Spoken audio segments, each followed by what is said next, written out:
Welcome to today's class where we hash out the online acronyms your children are using that you don't know and that you need to know. LOL, LMAO, IDK, and the most important, TFSA and RRSP. If your child is using these, congratulations. You have birthed a genius.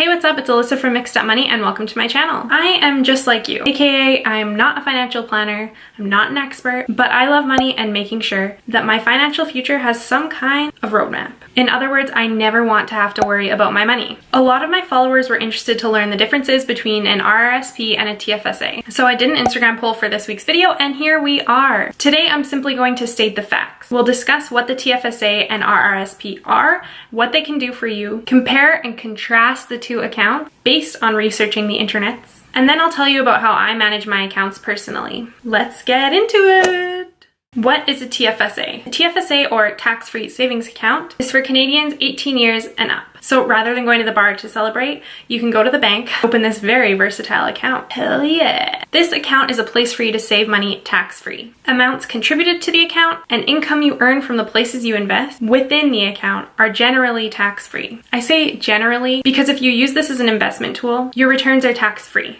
But, because there's always a but, if you go over the contribution limit, have non-qualified or prohibited investments within the account, or are a non-resident of Canada during the time that you do contribute to the account, you'll be taxed. So just make sure that you do your research, check the rules, follow the rules, and you will be just fine. It's also free to withdraw from this account, which is super nice. One thing to remember is although they call this a savings account, it's most valuable as an investment tool. Just putting your money into a TFSA doesn't invest it anywhere. You have to actively do this yourself. You need to invest your money into stocks, GICs, mutual funds, ETFs, all of that good stuff, so that your money can grow tax-free. This account was introduced in 2009. Initially, it had a limit of $5,000. In 2013, they got a little wild and they were like, let's up this money. So they increased the limit to $5,500. Then in 2014, they were like, let's get hella wild. And they upped the annual contribution limit to $10,000. And then in 2015, they were like, jokes, that's way too high. Now it's $5,500 again. And now today, in the year 2019, the limit is $6,000. Fun fact, any unused room in your TFSA can be carried forward, which means if you've never opened a TFSA, are you okay?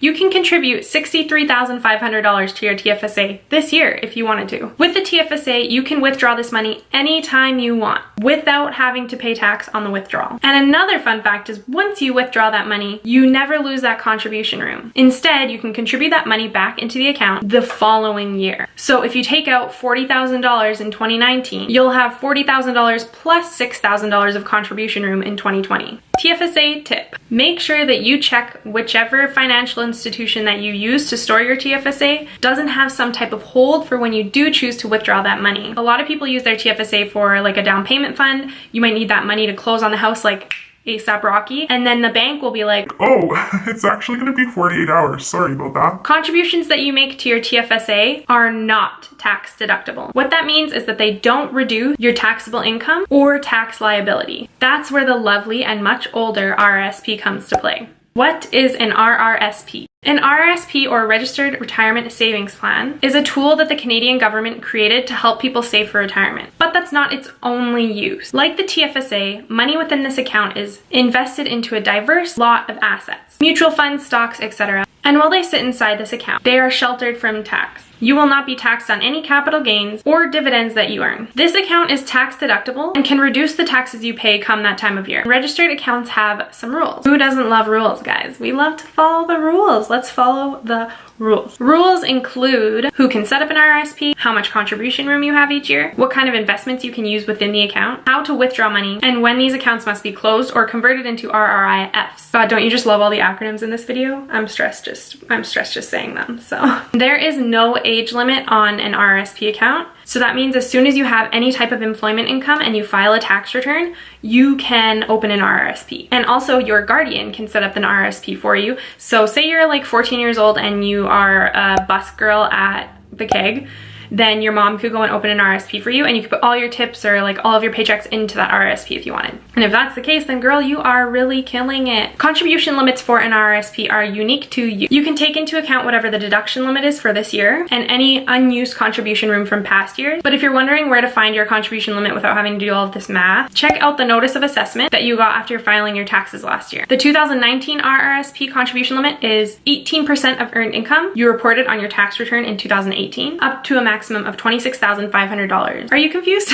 You really shouldn't be. Just check out your own contribution limit from CRA and you'll be fine. Withdrawal from an RRSP isn't quite as simple as a TFSA where you can just be like, I want to take my money out. With an RRSP, there are again rules. Take a sip of your coffee every time I say rules. Typically, you're not supposed to withdraw from your RRSP until you're 55, but there are ways to withdraw from it before then if you need to, or for a couple of other reasons. If you're withdrawing the money simply because you need it, or maybe you went through a job loss, you need to pay off a large amount of debt, there are consequences with that. The consequences are withholding tax, in which the financial institution would take 10 to 30% of the withdrawal and they'll give it to the government. And then you'll also be dinged come income tax season. That money that you withdrew will now be considered taxable income. If you want to take that money out tax-free before you turn 55, there are the RRSP first-time homebuyers plan, or the lifelong learning plan, is say if you wanted to go back to school. Please note that these two options do not fall under anything that I will continue to say after we finish this little sidetrack moment, but I will link a couple of great articles explaining these two options if that's something you're interested in, because they are really good tools. Otherwise, if you're doing withdrawal the old-fashioned way, which is when you're old and wrinkly and finally retiring, you can withdraw the money.